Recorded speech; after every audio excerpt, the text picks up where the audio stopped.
பரிசுத்த நாமத்திற்கு மகிமை உண்டாவதாக.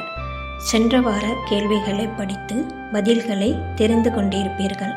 அதுபோல் இந்த வாரமும் 3 புதிய கேள்விகள் முதலில் தமிழிலும் ஆங்கிலத்திலும் பதிவிடப்பட்டுள்ளன.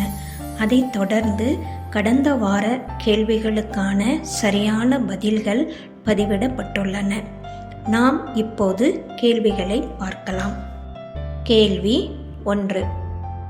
கொலை, கொள்ளை போன்ற சட்டவிரோதமான செயல்களில் ஈடுபட்டவரை காவலர்கள் பிடித்து கைகளில் விலங்கிட்டு குற்றம் நிரூபணமானதும் புழல் சிறை, வேலூர் சிறை, பாளையங்கோட்டை சிறைச்சாலை என ஏதேனும் ஒன்றில் கைதியாக அடைத்து வைப்பார்கள்.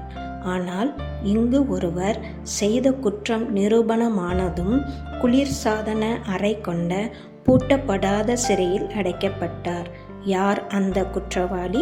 அந்த சிறையின் பெயர் என்ன?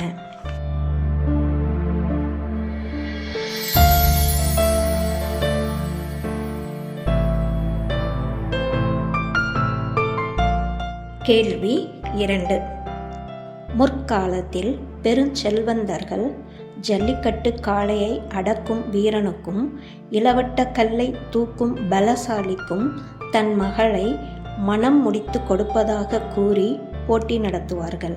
அதேபோல் இங்கும் ஒருவர் ஒரு போட்டி வைத்து அதில் வெற்றி வாகை சூடுபவனுக்கே தன் மகளை மனம் முடித்து கொடுப்பதாக கூறினார்.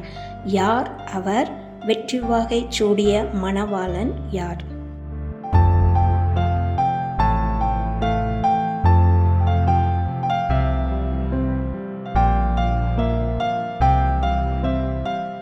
கேள்வி 3. நம் பிள்ளைகள் தன் நண்பர்களுடன் சுற்றுலா செல்ல விரும்பி நம்மிடம் அனுமதி கேட்பார்கள். ஆனால் நாம் அவர்கள் நலன் கருதி நீ போகக்கூடாது என்றும் இனிமேல் இதை பற்றி என்னிடம் பேசாதே என்றும் கூறிவிடுவோம். அதுபோலத்தான் இங்கு ஒருவரிடம் தான் ஒரு ஊரை பார்க்க செல்ல விரும்பி அனுமதி கேட்டான். ஆனால் அவர் அனுமதி மறுத்து இது குறித்து என்னிடம் பேசாதே என்றும் கூறிவிட்டார். யார் அவர்கள்? அவன் சுற்றி பார்க்க விரும்பிய ஊர் எது?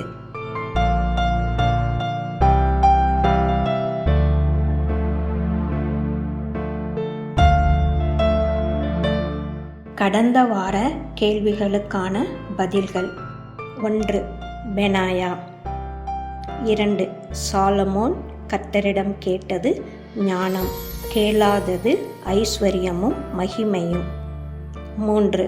நிலக்கீல் கேணி. பிரியமான சகோதர சகோதரிகளே, இந்த வார கேள்விகளை படித்திருப்பீர்கள். இதற்கான சரியான பதில்களையும் உங்கள் கருத்துக்களையும் கமெண்டில் பதிவிடுங்கள். நன்றி. கிறிஸ்துவே உமக்கே மகிமை உண்டாவதாக. ஆமேன்.